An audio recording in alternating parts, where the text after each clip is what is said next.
Provincial Commissioner of KwaZulu-Natal, Lieutenant General Nhlanhla Mkhonazi, who is also the chairperson of the Prof Joints or co-chairperson of the Prof Joints, met with the disgruntled taxi operators together with representatives from Provincial Department of Transport to find solutions to the impasse. We understand the meeting is still underway in Durban. We will continue to monitor the situation through the Prof Joint structure. We remain on high alert and a heavy police presence is in place to monitor and mitigate any taxi-related violence in Mthatha and Maclear in the Eastern Cape.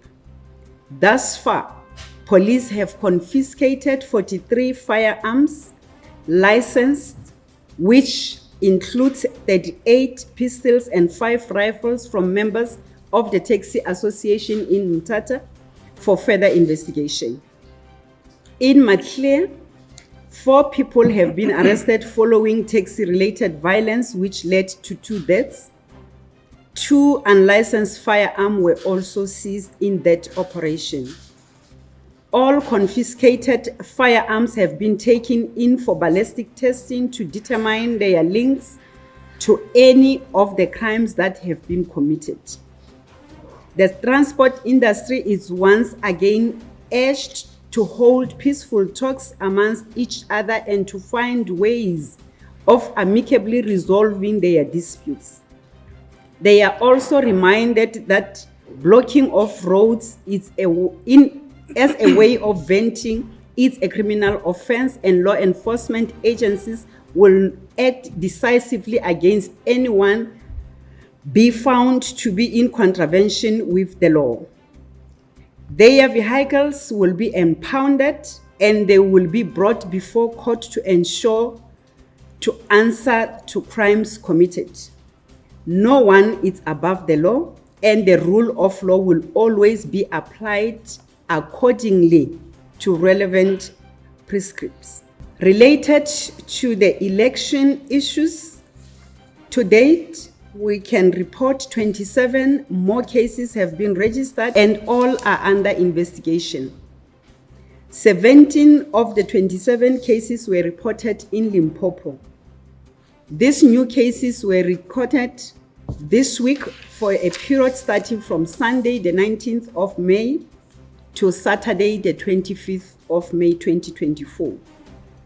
To give a snapshot breakdown of this reported 27 cases, Limpopo, a 25-year-old man and a 9-year-old girl were shot and wounded in Seshego during a door-to-door campaign.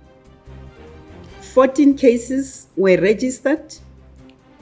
This includes contravention of Electoral Act, contravention of the Firearms Control Act, contravention of the Gatherings Act, 2 attempted murder cases, and a malicious damage to property case.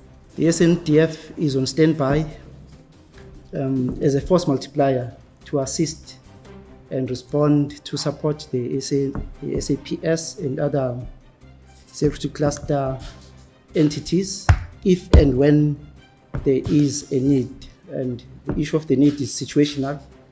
If the situation goes beyond the control or the SAPS required to be strengthened, then the SNDF will deploy various roles. And I believe most of us are aware that for many years, the various elections, the SNDF was deployed and assisted very much. POCRU is one of our strategic partners in the South African Police Service.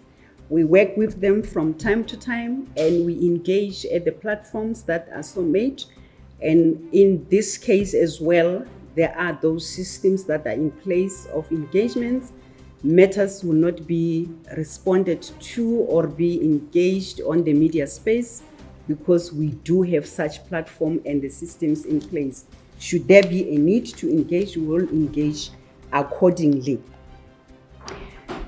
On the issues of the stations that have been identified to have the similar security challenges as the one that is known to the nut joints, which is the incident in KZN, I would have included those cases on the 27 reported cases to date, if there are any.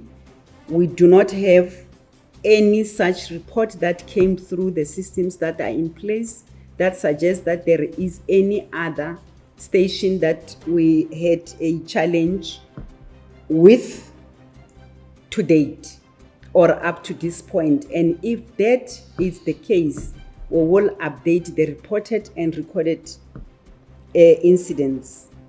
Security concerns, as I have been reiterating through our media briefings, that all three phases of our operational plan, we include the 5 concentric operational concept, which is intelligence collection, crime prevention, crime combating, reaction through investigation, and communication.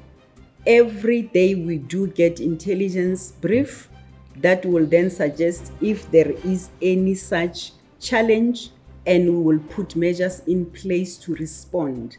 Therefore, if any of the incidents are of concern, we responded to the prior incidents and we will respond to any incident if it does happen. With the deployments in place, as I've indicated, that we are on the second phase of our deployment, which look closely, more focused, we are going to do so, and more stringent measures are put in place to ensure that we mitigate any of such challenges if experienced.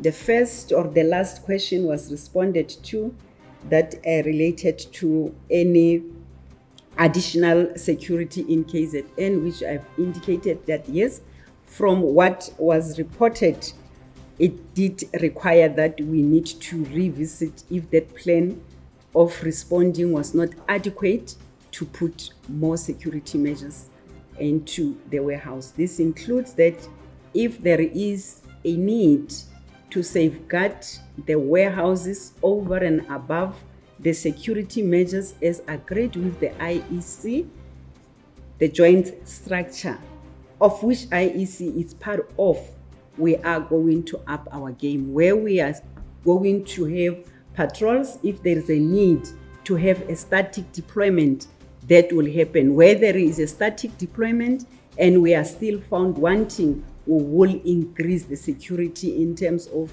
looking at other security measures that we are having in place.